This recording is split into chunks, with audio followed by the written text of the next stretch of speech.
Monopolies date back to 1880 in American history, and no, I'm not talking about the board game. Monopolies affect our daily lives in many ways, sometimes unrecognizable. They affect what we buy, how much we pay, and even what we see online. In preparation for this speech, I educated myself by reading The Hidden History of Monopolies, How Big Businesses Destroy the American Dream by Thom Hartmann, From Mercantilism to Monopoly by Marco Di Leonardo, and an article from Uprise titled Monopolies, How Limited Competition Affects Everyday Life. I also took an AP American History class where we learned about the concept of monopolies, and that is why I picked it for today because I really enjoyed it. Monopolies are more than just large corporations. They create a dangerous concentration of power in our economy. First, in this speech, I'm going to tell you what monopolies are, then I'm going to dive into their American history, and then I'm going to explain how they still affect us today. So now that you know the outline of the speech, let's dive into the concept. What is a monopoly and what do they cause? A monopoly is when one company controls all production of a certain product. This often happens when they buy out smaller companies to eliminate competition. According to Marco Di Leonardo, monopolies push smaller competitors out of business in a mix of government favoritism, corporate combination, and manipulation. Monopolies are good for the company that's making all the money, but they're ultimately bad for consumers and smaller businesses who are also trying to make money. They cause a decrease in quality of goods and services because of a lack of incentive to make their product better and at a reasonable price as their competitors.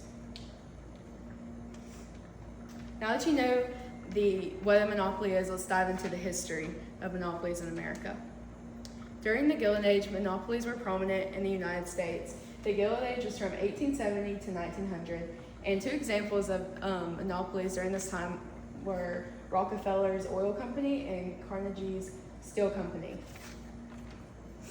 The Hidden History of Monopolies by Thom Hartmann describes how monopoly owners like the ones mentioned, Rockefeller and Carnegie, gained a huge amount of control during this time due to their amount of wealth. The amount of wealth that they had translated into power in government by bribing politicians and government officials to create laws that would benefit just their big companies and not society as a whole.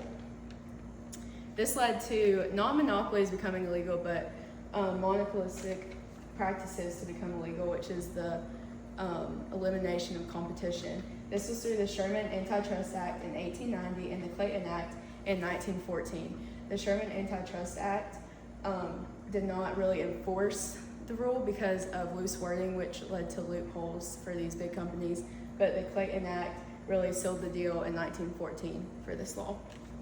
Even though these laws are in place today, monopolies still affect our everyday life in ways that you can't recognize. In Monopolies, How Limited Competition Affects Everyday Life, the author explains that monopolies today are less obvious, but they are more widespread. An example of this is the airline industry in America. There's only 4 large companies that do most of the airline in our country, and they sell up to 80% of domestic flights. This increases prices for the tickets because of a shortage in supply, while the demand is still great since there's so many, there's only so many companies that do it. It also causes slower innovation and higher prices, and also small businesses struggling to start. So what do we take away from all this? Monopolies are not just about money.